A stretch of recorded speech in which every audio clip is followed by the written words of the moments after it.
This video is a quick review of equation of a line. A linear equation in two variables, when graphed, always gives us a straight line. A linear equation in two variables can be expressed in a few different forms. The first form is called slope-intercept form, y equals mx plus b, where m is the slope, b is the y-intercept.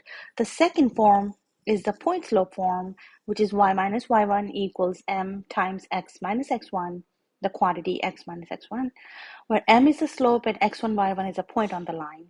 And the third form is the standard form, ax plus by equals c, where a, b, and c are integers. Example of slope-intercept form of the line can be y equals 2/3 x minus 5. Point-slope form, y minus 3 equals 5x minus 2. So this line would have a slope of 5 and it passes through the point 2, 3. Slope is 5.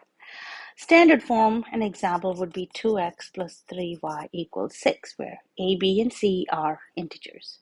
Slope is the rate of change, which is also called rise over run. The letter m is used to express slope.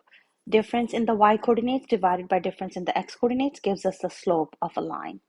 x1, y1, and x2, y2 are 2 points on the line. First problem, find the slope of the given line. We know that the line passes through -1, 3, and 2, 5.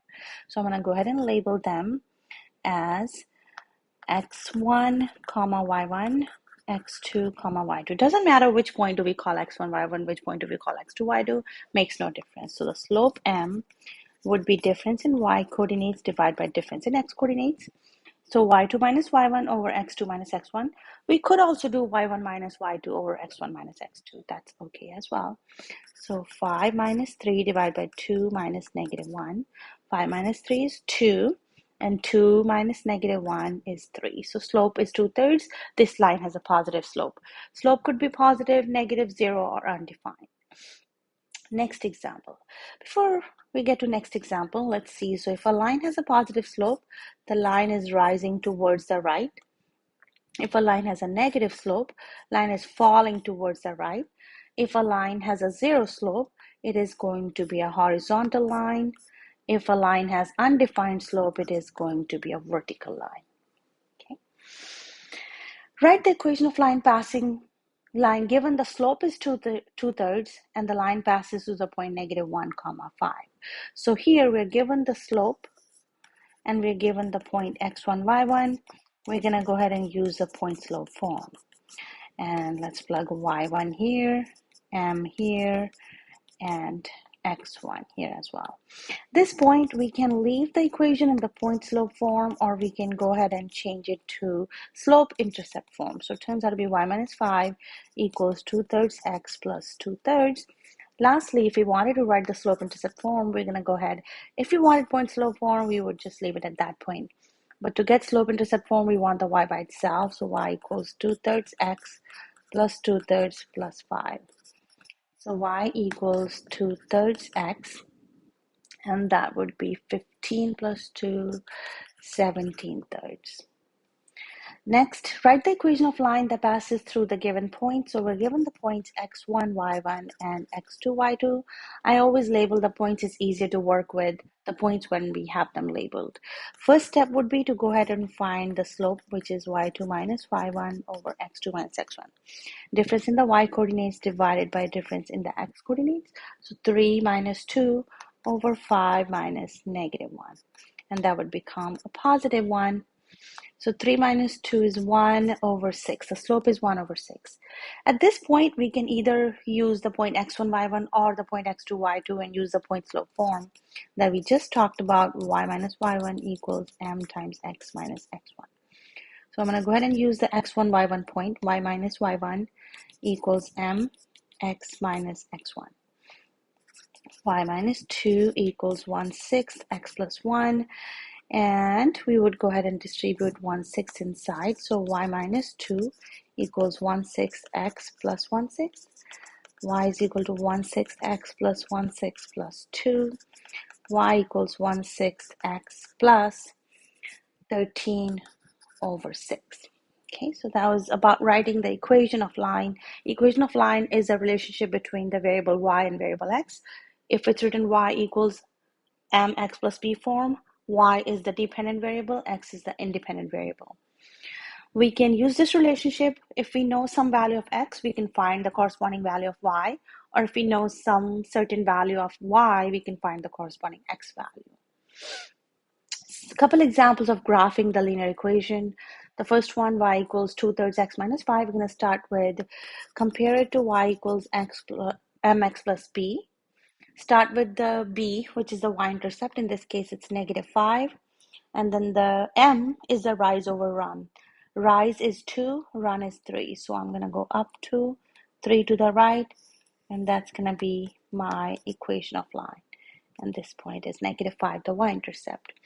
Next one, y-intercept is 7. Rise is -1, so I go down 1 and 2 towards the right. Now we can think of -1/2 as down 1 and 2 to the right, or up 1 and 2 to the left. It would give us the same result.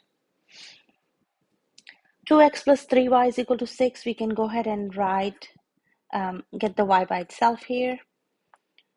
3y is equal to -2x plus 6. And now we can go ahead and divide everything with the 3. So -2/3 x plus 2. So my y-intercept is 2 here. And from there, we go down 2 over 3. And my equation of line looks something like that. Y equals 3x minus 5. The rise over run, we can always add 1 underneath the 3. That would be the run. Starting with -5 on the y-axis, go up 3 and 1 to the right, and that's the equation of line. Y equals 2x, looks like there's no y-intercept. We can go ahead and add a 0. Starting with the 0, the rise is 2, run is 1, because we can write 2 as 2 over 1. So rise is 2, run is 1, and that's going to be the equation of the line. X equals 3 is going to be a line, vertical line up and down passing through the point x equals 3. Y equals -1 is going to be a horizontal line, left and right, going left and right, passing through y equals -1. Given y equals 15x plus 20, where y is the total pay and x is the number of hours worked by a random person ABC.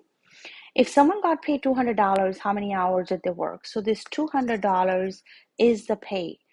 We need to be careful. Is it the X value or is it the Y value? In this case, the $200 is the pay, and that's the Y value, because Y is the pay, X is the number of hours worked. So if somebody got paid $200, how many hours did they work? We're going to go ahead and replace Y by 200 and solve this equation for X. Step 1 would be go ahead, subtract 20 from both sides, and that leaves us with 180 equals 15x. And now to get the x by itself, we would go ahead and divide both sides with 15, and we are left with x equals 12 hours.